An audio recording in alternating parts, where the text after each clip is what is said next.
Baik, Assalamualaikum warahmatullahi wabarakatuh. Alhamdulillahirabbil alamin. Wa syukurillah hari ini kita diberi kesehatan. Pada kesempatan kali ini saya Sambia dan teman saya ada Zulkarfian. Hari ini kami akan membahas instrumen penelitian kualitatif dalam pendidikan Islam, khususnya pada mata kuliah metodologi penelitian. Baik, langsung saja kita masuk ke pembahasan kali ini. Yang pertama, saya akan membahas apa itu instrumen. Jadi instrumen sendiri artinya adalah alat bantu yang dipilih dan digunakan oleh peneliti dalam mengumpulkan data agar menjadi sistematis dan dipermudah olehnya. Jadi instrumen itu adalah suatu alat bantu ya, suatu alat bantu yang digunakan untuk mengumpulkan data. Oke. Sangkut pautnya terhadap apa? Yaitu terhadap penelitian kualitatif.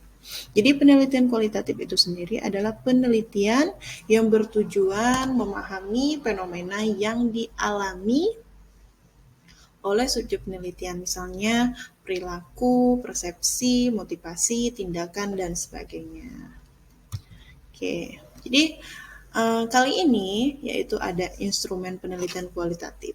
Jadi di dalam instrumen penelitian kualitatif khususnya dalam pendidikan Islam itu terbagi menjadi 6 macam.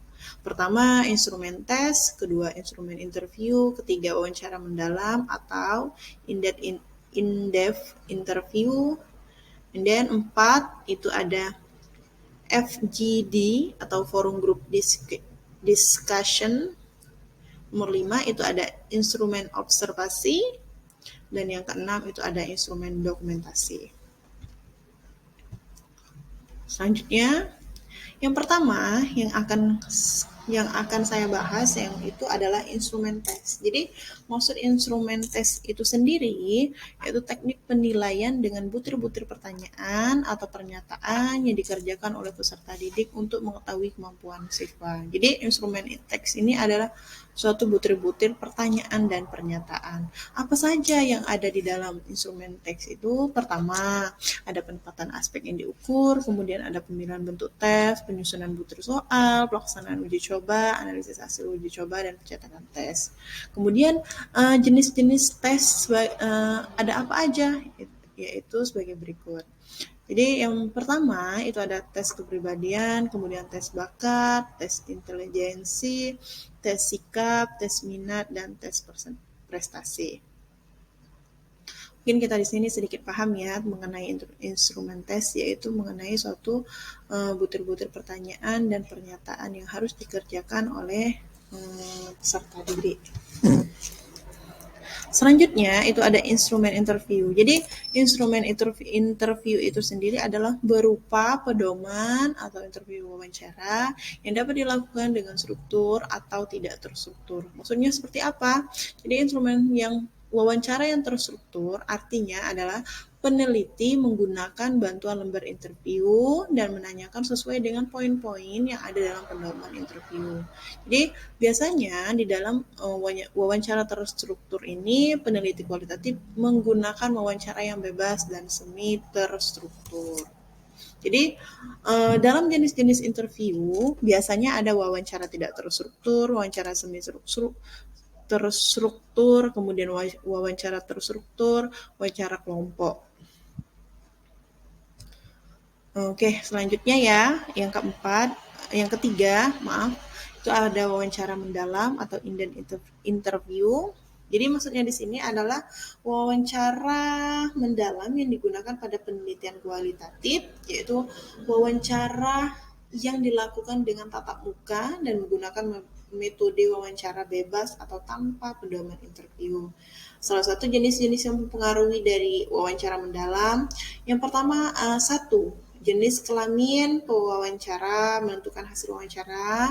Yang perbedaannya bukan karena tingkat kesulitan pertanyaannya, melainkan murni karena perbedaan jenis kelamin sendiri. Jadi yang mempengaruhi wawancara mendalam itu mengenai jenis kelaminnya ya. Jadi harus kita menyatakan bahwa memang perbedaan, apakah dia wanita ataukah dia laki-laki.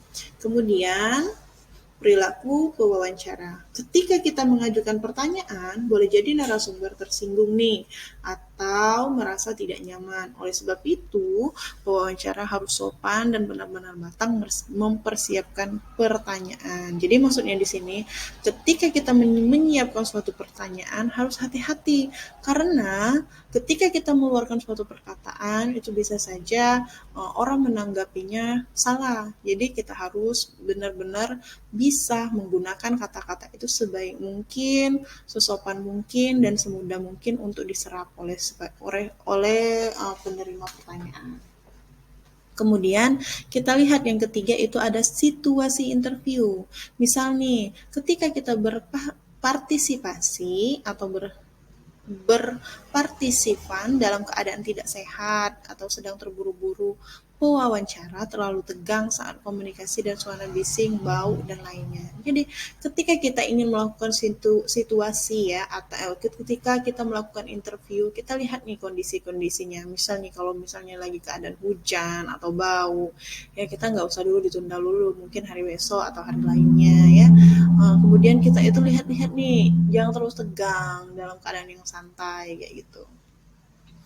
Oke, yang keempat itu FGD atau Forum Group Discussion adalah diskusi yang dilakukan oleh peneliti dengan banyak partisipan untuk mendapatkan informasi penelitian, bukan untuk mencari solusi suatu masalah dan lainnya. Jadi FGD merupakan metode pengumpulan data yang digunakan pada penelitian kualitatif. Maksudnya seperti apa? Jadi FGD ini adalah partisipan untuk mendapatkan informasi penelitian bukan untuk mencari solusi atau masalah dalam lainnya, melainkan yaitu adalah pengumpulan data yang digunakan oleh penelitian kualitatif itu banyak dilakukan oleh informasi dari yang kita teliti sendiri. Jadi yang pertama faktor yang pengaruhinya adalah faktor yang harus dipenuhi dalam forum group discussion ini adalah satu, proses diskusi bebas. Artinya semua responden boleh mengajukan pertanyaan dan jawaban atau berpendapat baik pendapatnya atau buruknya selama masih dalam tema diskusi masih diperbolehkan. Semua interaksi harus terekam dengan baik. Semua peserta harus ikut berinteraksi selama perjalanan forum. Yang kelima, itu instrumen observasi. Jadi maksudnya di sini metode pengamatan objek penelitian yang mengandalkan suatu panca indera manusia, baik itu penglihatan, pendengaran, penciuman, peradaban, dan pengecapan. Jadi instrumen yang digunakan oleh observasi biasanya itu adalah pedoman pengamatan, rekaman suara dan gambar, kuesioner, dan tes. Jadi tujuannya dalam penelitian kualitatif tentu banyak yang harus kita lengkapi. Dengan bantuan observasi, peneliti bisa mendapatkan data yang lebih banyak dan komprehensif. Jadi salah satu jenis-jenis observasi itu ada banyak macam. Pertama itu observasi partisipasi, observasi tidak terstruktur, observasi kelompok, observasi free situation, observasi manipulate situation, observasi sistematis, observasi non-sistematis.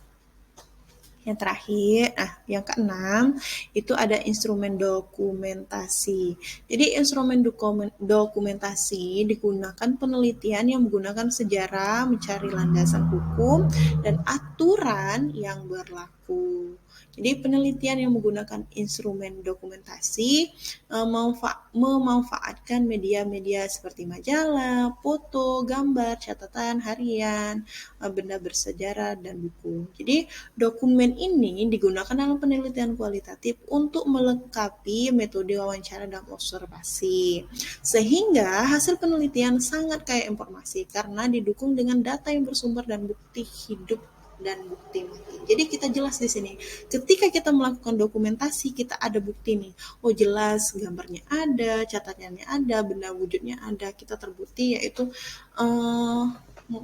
sangat bagus ketika kita mempunyai dokumentasi yang baik dan tertata dengan rapi.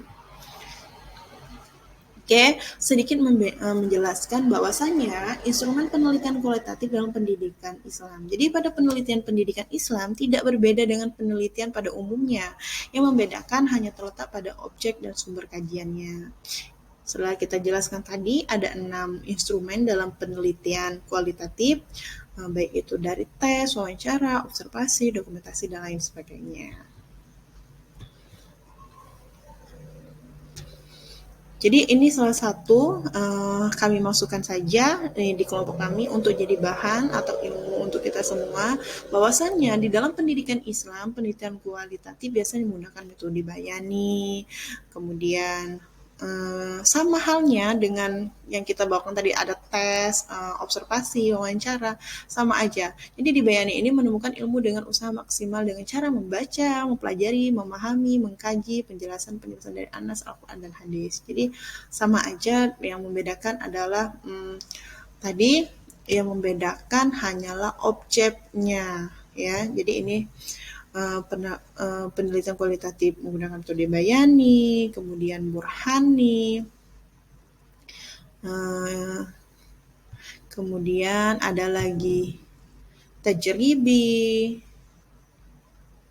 dan yang keempat itu ada metode irfani. Nih, di dalam metode irfani, suatu metode penelitian yang mengandalkan at-taqarrub ilal al-tisal, yaitu melakukan langkah-langkah tertentu mulai dari istidad, tazkiyah, al-naf. Jadi ketika kita melakukan penelitian itu bukan hanya sekedar tercatat saja ya, tapi memang harus kita terstruktur dengan rapi agar apapun yang kita lakukan itu ada bukti yang jelas, tidak mengada-ngada.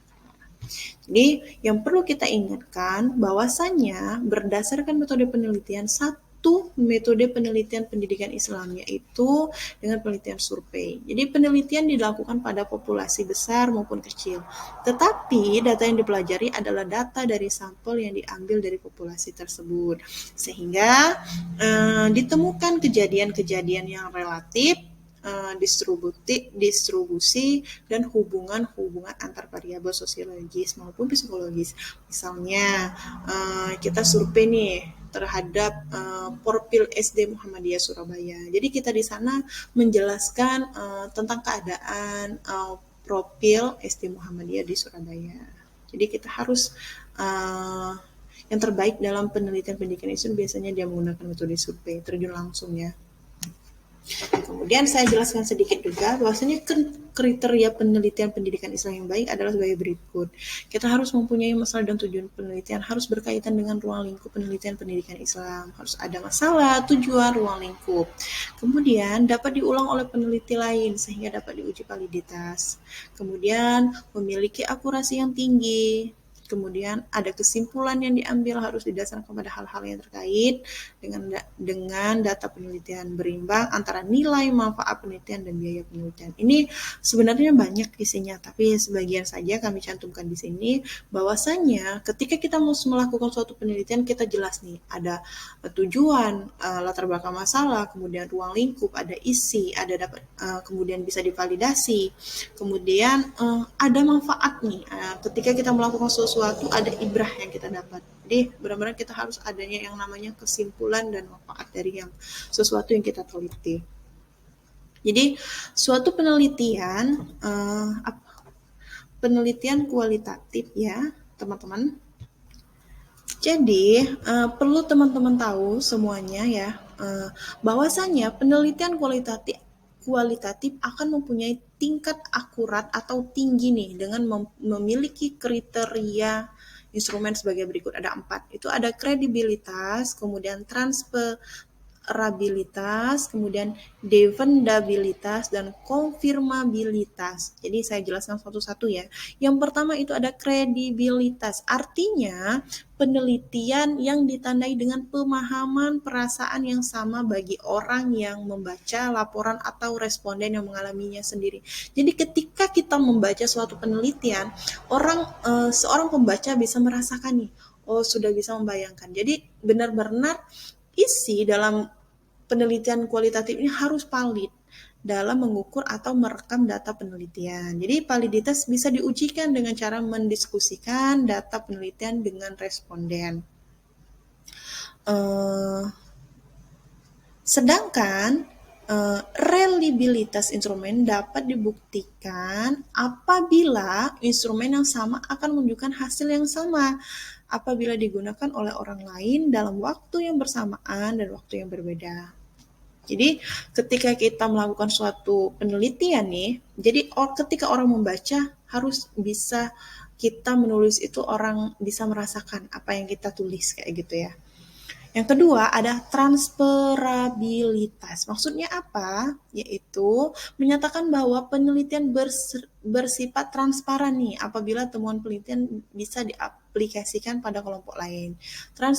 Transferabilitas pada penelitian kualitatif adalah apabila temuan peneliti dapat dipahami jelas oleh pembaca. Jadi transparan, harus jelas.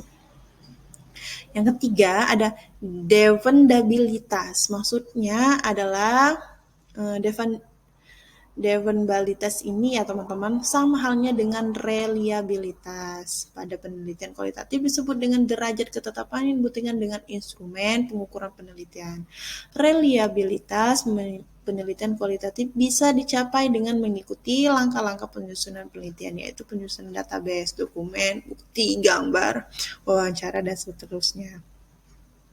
Secara keseluruhan, jadi kita harus mempunyai data yang lengkap, yang rinci, dan data-data yang ada di lapangan. Yang keempat, jadi teman-teman yang keempat itu ada konfirmabilitas. Maksudnya apa?